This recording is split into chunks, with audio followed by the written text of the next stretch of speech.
বন্ধুরা, কোনো রকম তেলে না ভেজে শুধুমাত্র স্টিলের বাটিতে 1 কাপ সুজি দিয়ে দারুণ স্বাদের রেসিপি, সাথে হেলদিও। নমস্কার বন্ধুরা, আমি মৌসুমি মৌসাম ক্রিয়েটিভিটি চ্যানেলে সবাইকে স্বাগত জানাই। রেসিপিটা শেষ পর্যন্ত দেখার অনুরোধ রইল। এখানে প্রথমে আমি একটি কুকারের মধ্যে 3টে আলু খোসা ছাড়িয়ে ভালো করে ধুয়ে মুখটা চিড়ে নিয়েছি। আলুগুলো সামান্য জল দিয়ে কুকারের মধ্যে সেদ্ধ করতে দেব। আলুটা সেদ্ধ হয়ে গেলে একটি প্লেটের মধ্যে আলুগুলোকে নিয়ে এইভাবে ম্যাশ করে নেব। যদি আপনাদের কাছে ম্যাশ করার এই জিনিসটি না থাকে তাহলে আলুটা ঠান্ডা হওয়ার পর হাত দিয়ে খুব ভালো করে আলুটাকে মেখে নেবেন। এরপর এর মধ্যে দিয়ে দেব পরিমাণ মতন বিট লবণ, সাথে দেব চাট মশলা। এইগুলো যেরকম পরিমাণে আলু নেবেন সেই মাপেই দিতে হবে। দেব ধনে পাতা, ছোট চামচের হাফ চামচ লাল লঙ্কার গুঁড়ো, 1 চামচ গোলমরিচ গুঁড়ো আর কিছুটা আদা কুচি। এবার আলুটাকে খুব ভালো করে এইভাবে মেখে নেব। আলুটা মাখা হয়ে গেলে শেষে দিয়ে দেব পাতিলেবুর রস, হাফ চামচ পরিমাণে। আবারও খুব ভালো করে আলুটাকে মেখে নেব। এরকম একটা ডো তৈরি করে নেব। এবার এখানে নেব পাউরুটি। আচ্ছা, এখানে আমার কাছে একই মাপের স্টিলের বাটি নেই, 3টে 3 রকম মাপের আছে, তাই আমি একটা বাটি দিয়ে একটা মাপেরই পাউরুটিগুলোকে কেটে নেব এইভাবে গোল করে। এই রেসিপিটা কিন্তু বাচ্চারা খুব ভালো পছন্দ করবে। সকালে টিফিনে বাচ্চাদের কিন্তু এই রেসিপিটা বানিয়ে দিতে পারেন, আর খুব তাড়াতাড়ি হয়েও যায়। এবার এখানে আমি 1 কাপ পরিমাণে সুজি গ্রাইন্ড করে নেব। দিয়ে দেব স্বাদ মতো নুন আর সামান্য জল। এটার একটা মিহি পেস্ট বানিয়ে নেব। একটা বাটির মধ্যে সুজির পেস্টটা ঢেলে নেব।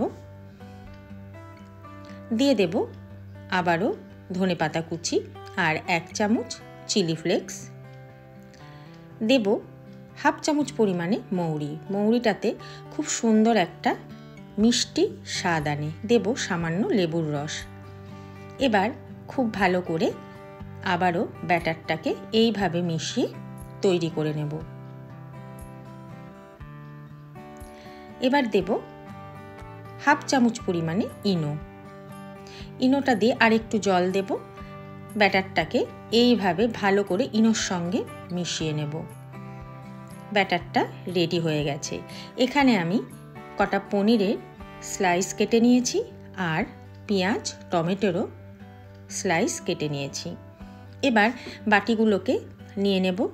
এখানে আমার 3টে 3 রকম মাপেরই বাটি আছে, সেই মাপে আমি পাউরুটিগুলো কেটে নিয়েছি। সামান্য সাদা তেল দিয়ে বাটিটার মধ্যে ব্রাশ করে নেব, তাহলে লেগে যাওয়ার ভয় থাকবে না। স্টিম হয়ে যাওয়ার পর খুব সহজেই কিন্তু এটা উঠে চলে আসবে। এবার একটা করে পাউরুটি নেব। পাউরুটিগুলোর মধ্যে দিয়ে দেব অল্প করে টমেটো সস। টমেটো সস দিয়ে খুব ভালো করে পাউরুটির গায়ে মাখিয়ে নেব সস।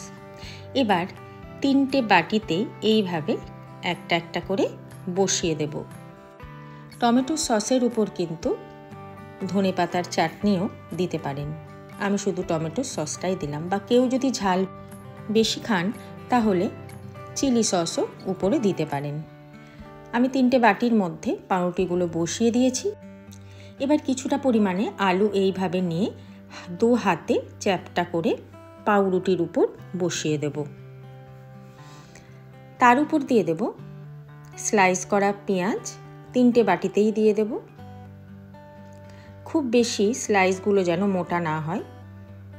তার উপর দেব একটা করে টমেটো স্লাইস, আর দেব স্লাইস করে কেটে রাখা পনিরের টুকরোগুলো। এবার ব্যাটারটা উপর থেকে দিতে থাকবো। অল্প অল্প করে ব্যাটারটা এইভাবে দিয়ে দেব, যাতে চারিদিকে সমানভাবে ব্যাটারটা ছড়িয়ে যায়। 3টে বাটিতেই ব্যাটারটা দিয়ে দেব। বন্ধুরা, এটা খুবই হেলদি একটা রেসিপি, বাচ্চা থেকে বয়স্ক পর্যন্ত খেতে পারেন। সকালের জলখাবার বলুন বা সন্ধ্যে স্ন্যাক্স, দুটোতেই কিন্তু চলবে। বাটির মধ্যে সমস্ত ব্যাটারটা আমার দেওয়া হয়ে গেছে। এবার একটি প্যানের মধ্যে জল দিয়ে স্টিমে বসিয়ে দেব। উপরে ঝাঁঝরি দিয়ে দেব। ঝাঁঝরির মধ্যে বাটিগুলো বসিয়ে একটা তার উপর ঢাকা দিয়ে দেব। জলটা ফুটে গেলে তারপরে লো ফ্লেমে 15 থেকে 20 মিনিট রাখলেই কিন্তু তৈরি হয়ে যাবে। আমি 20 মিনিট পর নামিয়ে ঠান্ডা করতে দিয়েছিলাম। ঠান্ডা হওয়ার পর এই রকম বাটির মধ্যে থেকে কিন্তু বেরিয়ে আসবে। ঠান্ডা করলে এটা জমাটটা খুব ভালো তৈরি হবে। দেখুন বন্ধুরা, কতটা সুন্দর তৈরি হয়েছে, আর খেতেও কিন্তু দুর্দান্ত লাগছিল। কম তেল, হেলদি খাবার, কোনো ক্ষতিও করবে না শরীরের। বাচ্চাদের পক্ষেও খুবই হেলদি একটি স্ন্যাক্স রেসিপি। আমি 3টেই বাটি থেকে এইভাবে বার করে নিলাম। উপর থেকে বাটিটা একটু চাপ দিলেই কিন্তু বেরিয়ে আসবে। এবার মাঝখান থেকে একটা কেটে দেখাই আপনাদের কীরকম ভেতরটা সুন্দর লাগছে, অনেক রকম কালারিং। দেখুন, দারুণ লাগছে না? অবশ্যই বাড়িতে একবার বানাবেন। আমি টমেটোর চাটনি দিয়ে এটা সার্ভ করব। আপনারা যে কোনো চাটনির সাথে কিন্তু পরিবেশন করতে পারেন। আজকের ভিডিও কেমন লাগলো অবশ্যই জানাবেন। ভালো লাগলে লাইক, শেয়ার আর সাবস্ক্রাইব করার অনুরোধ রইল। খুব ভালো থাকবেন, সুস্থ থাকবেন। দেখা হচ্ছে পরের ভিডিওতে।